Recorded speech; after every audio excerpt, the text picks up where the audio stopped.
Hi viewers, welcome to our channel. ప్రస్తుతం మనతో పాటు ఇమ్మంది రామారావు గారు సీనియర్ జర్నలిస్ట్ ఉన్నారు. వారితో ఒకసారి మాట్లాడదాం. సార్ నమస్కారం. సార్ నమస్తే బాబు. సార్, వైసీపీ ఎమ్మెల్సీ దువ్వాడ శ్రీనివాస్ వేరే మహిళతో సంబంధం పెట్టుకున్నారని చెప్పేసి ఆయన భార్య వాణి గారు రచ్చరచ్చ చేయడం మనం చూస్తున్నాం. సార్, ఆయన ఇంటికి వెళ్ళి కూడా గొడవ పెట్టేశారు. ఇప్పుడు మొత్తం ఈ ఇష్యూ కూడా మీడియాలో హైలైట్ అయిపోతుంది. సార్, మరి ఇష్యూలో అసలు ఏం జరిగింది, మరి ఏం జరిగే అవకాశం ఉంది, దీన్ని పొలిటికల్గా కూడా చేయడం మనం చూస్తున్నాం. సార్, ఆయనేమో వాళ్ళ భార్య వెనకాల టీడీపీ ఉంది, ప్రోత్సహిస్తుంది, మనం చంపడానికి ప్రయత్నిస్తున్నారని చెప్పేసి ఆయన చెప్తూ ఉన్నారు. సో మీరేం అంటే విశ్లేషణ ఏంటి సార్ మీ దీనిపైన, ఇష్యూ పైన? టెక్కల్లో దువ్వాడ శ్రీనివాసు అనే వ్యక్తి వైసీపీకి చెందిన ఎమ్మెల్సీ. ఆ అధికారంతో ఆల్మోస్ట్ వాళ్ళు టెక్కల్ని గడగడలాడించాడు. ఎదురొచ్చే వాళ్ళని కొట్టేశాడు. అంటే మగ్గుటం లేని మహారాజులాగా ఉన్నాడు. ఆయన మీద చాలా నేరాలు ఉన్నాయి. అట్లాంటి పరిస్థితుల్లో ఆవిడ వైఫ్ వాణికి తనకి మధ్య అభిప్రాయ భేదాలు వచ్చాయి. కొన్ని ఆయనకి 2 ఆడపిల్లలు, ఒక అమ్మాయికి పెళ్ళి అయిపోయింది. కొన్ని ఆయన అంటాడు, ఆయన చెప్పింది ఏంటంటే ఒక అబద్ధపు ప్రచారం అన్నమాట. తనకి ఇష్టం లేని టీడీపీ పార్టీలో తను చేరిందని తనకి మనసు గాయపరిచింది. అంతేకాకుండా ఏ విషయంలో కూడా మా ఇద్దరి మధ్య పొంతనళ్ళు ఉండవు, ఎన్నో రోజులు నేను వేదన అనుభవించాను, ఇప్పుడు నేను సెపరేట్గా ఉండాలి, అందుకే సెపరేట్గా ఇల్లు కట్టించుకుని వెళ్ళి, ఆయనకి ఏముంది, వైసీపీ ఎమ్మెల్యే, ఎక్కడ కావచ్చు అక్కడ ఆస్తులు ఉన్నాయి, కబ్జాలు ఉన్నాయి, అన్నీ ఉన్నాయన్నమాట. ఇది సెపరేట్గా ఇంట్లో ఉంటాను. అయితే నాకై మాధురి వచ్చిన మాట వాస్తవమే, అంతేగాని మా ఇద్దరి మధ్య is a very good friend, మాకు ఏ విధమైనటువంటి సంబంధాలు లేవు అని చెప్పేసి చెప్పడం జరిగింది. అయితే ఈ విషయంలో మొట్టమొదటిసారిగా దువ్వాడ శ్రీనివాస్ తాలూకు భార్యే బయటకు వచ్చి చెప్పడం జరిగింది. పిల్లలు రేపు పొద్దున్న పిల్లల మాట ఏమిటి, నా మాట ఏమిటి, నా కుటుంబం మాట, అసలు ఈ ఏజ్లో ఈ అలవాటు ఏమిటి అని చెప్పేసి ఆవిడ మనోవేదన ఏదో ఆవిడ తీర్చుకుంది. దాంతో ఇక్కడ మన జర్నలిస్టులు ఈవిని కూడా అడిగారు మాధురిని, లేదండి అసలు ఆయనకి నాకు టచ్ లేదు, ఒకవేళ నా ట్రాప్లో పడేయాలంటే ఆ మొహాన్నే పడేస్తానా, ఎంతోమంది ఉన్నారు అని చెప్పింది బాహాటంగా. తర్వాత ఏంటంటే కొన్ని రుజువులు వాళ్ళ ఆవిడ వాణి చెప్పిందన్నమాట. ఇలా మీరు లేరా, ఇలా మీరు ఉండటం లేదా, రాత్రులు ఉండటం లేదా, ఆయన ఇంత మీ డబ్బు ఇవ్వలేదా, ఏ డబ్బుతో మీరు ఈ పని చేశారు, ఏ డబ్బుతో నగలు కొన్నారు, ఇట్లాంటి ప్రశ్నలు వేసేసరికి ఆ దువ్వాడ శ్రీనివాస్కి కాలిపోయి మార్నింగు సొంత ఇంటికి వెళ్ళి ఆ భార్య పిల్లల్ని ఇద్దరిని కొట్టేంత ప్రయత్నం చేశారు. కొట్టాడు కూడా, ఏమో తెలియదు. అప్పుడు ఇక్కడ మాధురి గొంతు మార్చింది, ఎస్ మా ఇద్దరే కలిసే ఉంటున్నాము.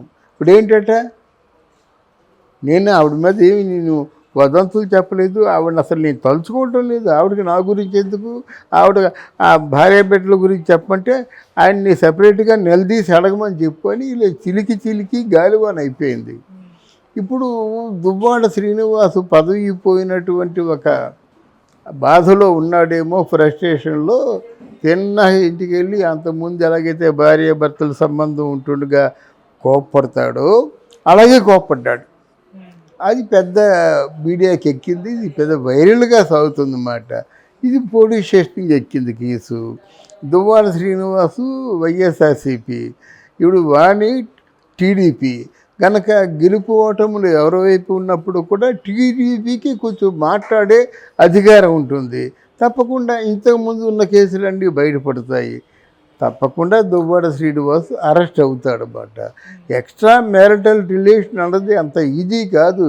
వీళ్ళు మాట్లాడితే సుప్రీంకోర్టు చెప్పింది ఎవరెవరితోనే ఉండొచ్చని, ఈవెన్ రోజా కూడా చెప్పింది, కానీ సుప్రీంకోర్టులో కాదు.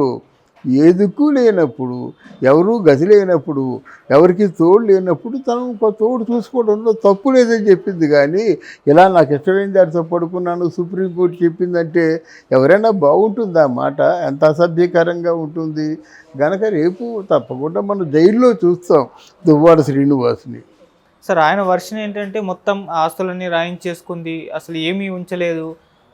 ఇటు మాధురితో రిలేషన్షిప్ ఉంది కదా, ఆమె ఆస్తుల కోసం ట్రై చేస్తుందని వాణి గారు ఆరోపిస్తే అది ఆయన దగ్గర ఏముంది, ఏమీ లేదు, మొత్తం ఖాళీ చేతులతో ఉన్నారు, మొత్తం ఆస్తి మొత్తం ఆమె పేరు మీదనే ఉంది కదా అని ఈమె అంటుంది.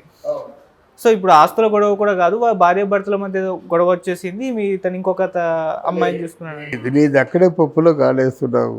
ఎప్పుడైనా గొడవ అంటూ వచ్చిందంటే ఇప్పుడు చెప్పావు కదా, మాధురి చెప్పిందని, ఆస్తులానికి ఏమి లేదు, ఆడ ముఖానికి ఏముంది, ఏమి లేదని చెప్పింది. అలా చెప్తే మా ఇంట్లో ఒక 2 కోట్లు ఉన్నాయని చెప్తా. శ్రీనివాస్ వల్ల నాకు 3 కోట్లు కలిసి వచ్చాయని చెప్తుందా? ఎంత కలిసి వచ్చిందో శ్రీనివాస్కి మాధురికి తెలియాలి. ఎందుకంటే ఆయన మామూలుగా లేడు. వైఎస్ఆర్సీపీలో కొంచెం ఒక రౌడీ లాగా ఒక ఏమంటారు, భూ కబ్జాలు కానీ సెటిల్మెంట్లు కానీ ఎన్ని కావాలంటే అన్ని చేశాడు. ఇప్పుడు తవ్వి తోడితే బోల్డ్ అన్ని కేసులు వస్తాయి ఆయన మీద, ఆల్రెడీ ఉన్నాయి కనుక వీళ్ళు చెప్పిన మాట మనం ఎలా నమ్ముతాం? అలాగని కూడా అక్కడ వాణి బాధ కూడా మొగుడు లేడనే బాధ లేదు ఆవిడకి. ఆస్తులు మనకి దక్కవలసిన ఆస్తులు బయటికి పోతున్నాయి అనేటువంటి బాధ. బట్ ఈ మధ్య వీళ్ళందరూ ఓడిపోయిన వాళ్ళందరికీ కూడా జగన్మోహన్ రెడ్డి తలో కొంత ఇచ్చాడు, మీరు అధైర్యపడొద్దని.